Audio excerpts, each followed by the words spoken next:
Hi, എല്ലാവർക്കും നമസ്കാരം. Tovino Thomas, Lal junior, Nadikar. Nadikar Thilakam എന്നായിരുന്നു പടത്തിന്റെ ആദ്യത്തെ പേര്. പിന്നെ അത് നടികർ എന്നാക്കി. പടം വേണ്ടത്ര ഹൈപ്പോട് കൂടി തന്നെയാണ് വന്നത്. സിനിമയ്ക്കുള്ളിലെ സിനിമ പറയുന്ന കഥ.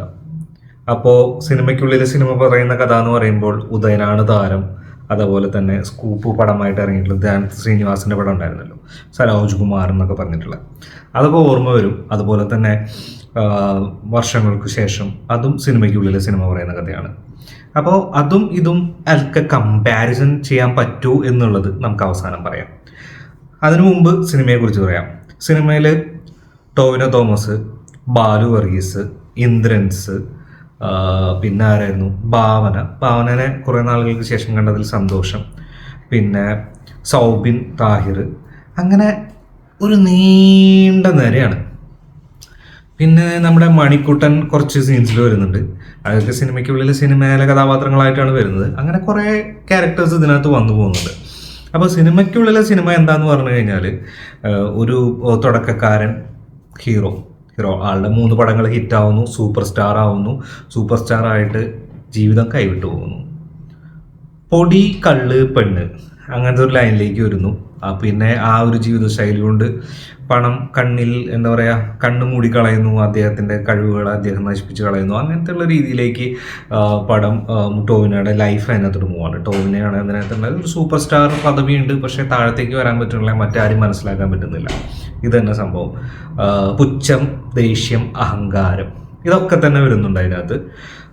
പിന്നെ അതുകൂടാതെ എന്താ പറയുന്നത്, അപ്പോൾ അവൻ്റെ കൂടെയുള്ള ആൾക്കാർക്ക്, ആത്മാർത്ഥമായിട്ട് ടോവിനോയുടെ കൂടെ നിൽക്കുന്ന ആൾക്കാർക്ക് അവൻ നന്നാവണമെന്ന് ആഗ്രഹമുണ്ട്. അപ്പോൾ അവനെ നന്നാക്കാൻ വേണ്ടി ഒരു ട്രെയിനറെ കൊണ്ടുവരുന്നു. ഈ ട്രെയിനറാണ് സൗബിൻ അദ്ദേഹത്തിനെ ട്രെയിൻ ചെയ്യാൻ ശ്രമിക്കുന്നു. പിന്നെ സൗബിനും അദ്ദേഹം തമ്മിലുള്ള ക്ലാഷും കാര്യങ്ങളും, അതുകൂടാതെ ബാക്കിയുള്ളവരെയൊക്കെ ആയിട്ട് ചെറിയ രീതിയിൽ ഇൻസൾട്ട് ചെയ്ത് അവർക്ക് എന്താ പറയുക, മനോവിഷമങ്ങൾ ഉണ്ടാക്കുന്നു. ആ മനോവിഷമത്തിൽ നിന്ന് അവൻ മനസ്സിലാക്കുന്ന പല കാര്യങ്ങളും, എന്നിട്ട് ജീവിതത്തിലേക്ക് തിരിച്ചു വരുന്നു. ഇതൊക്കെയാണ് സംഭവം. ഇതിനകത്ത് പിന്നെ പറയേണ്ട ഒരു കാര്യമുണ്ട്. നമ്മുടെ ഇവൻ ഉണ്ട് കേട്ടോ, നമ്മുടെ മഞ്ഞുമൽ ബോയ്സിലെ ഹിറ്റായ പയ്യനുണ്ടല്ലോ, അവൻ നമ്മുടെ സലീം കുമാറേട്ടൻ്റെ മോൻ വരുന്നുണ്ട്. അപ്പോൾ അവൻ അടിപൊളിയായിട്ട് ചെയ്തിട്ടുണ്ട്. വളരെ അച്ഛനെ കടത്തി വിട്ടെന്നാണ് തോന്നുന്നത് എനിക്ക്.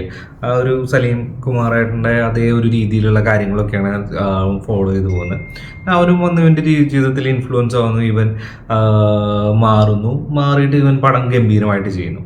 ഇതാണ് സിനിമയുടെ കഥ. ഇത്രേ ഉള്ളൂ.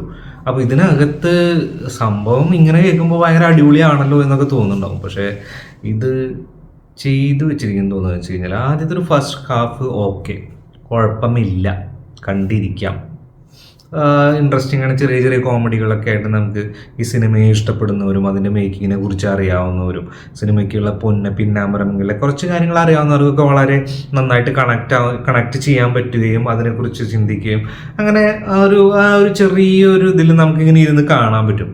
സെക്കൻഡ് ഹാഫ് വന്നു കഴിഞ്ഞാൽ താന്നി ബോറാണ്. ക്ലൈമാക്സ് ഒക്കെ വളരെ മോശമായിട്ടാണ് എടുത്തു വെച്ചിട്ടുള്ളത്.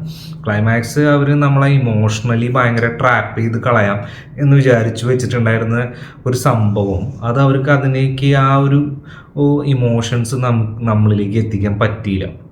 നമ്മൾ കൈയടിക്കുന്നു അല്ലെങ്കിൽ നമ്മളെ കണ്ണ് നനയിപ്പിക്കുന്നു ഒരു സീനായിട്ടായിരിക്കും അവരത് ക്രിയേറ്റ് ചെയ്തിട്ടുണ്ടായിരുന്നത്. പക്ഷെ ഭയങ്കര മോശമായിട്ടാണ് തോന്നിയത്. ഒരു ഭയങ്കര ഡ്രാമയായിട്ടാണ് എനിക്ക് തോന്നിയത്.